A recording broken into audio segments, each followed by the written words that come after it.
아버지 시신 꺼내려고 싸운다고. To get my father's body out from the village, 7 people came up, brought the ladder and rope, and down in the pit, one person was saying, "Help me." Byung-Soon Lee is 85 years old, but he flashes back in an instant to more than 6 decades ago. That's when he found his father and more than 70 others piled up at the bottom of a cave's pit, hidden on a tree-covered hill.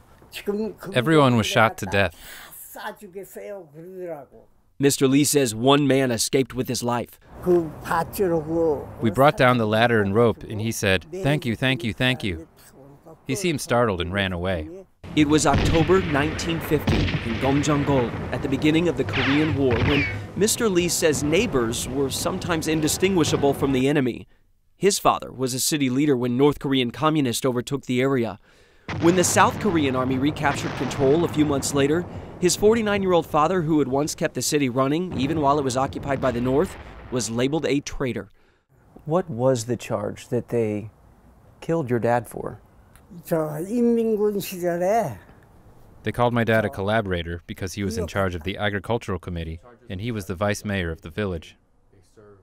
When the People's Army came over, they made him do the work. That's how you're going to feed the family. Here's the truth. This happened in cities all over South Korea. There's even reports of U.S. troops cornering and killing 300 refugees, all moving south, considered potential threats regardless of the circumstances. It's taken decades for many of these stories to finally come out.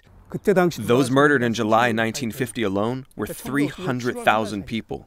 Experts say some of those killed were communist sympathizers. But historians like Ki Chul-shin say a good number, maybe even a majority, were everyday villagers who saw no other option but to cooperate when the South Korean army had retreated. What these citizens did is what the civil servants did, what the village teachers did. They were just doing the jobs they'd always done. People who assumed the role of police under the occupation could be the collaborators, but they left, and then their family members were killed as revenge. In 1992, the Korean government started down the path of recognition and reconciliation when it comes to these incidents, many of which have been officially deemed massacres. Special detectives have been assigned to locate and excavate remains and finally get the facts of these killings. Mr. Lee did not visit the site of his father's murder for 30 or 40 years. The blood, the bodies, the bullet wounds on that survivor's face, it was still too fresh.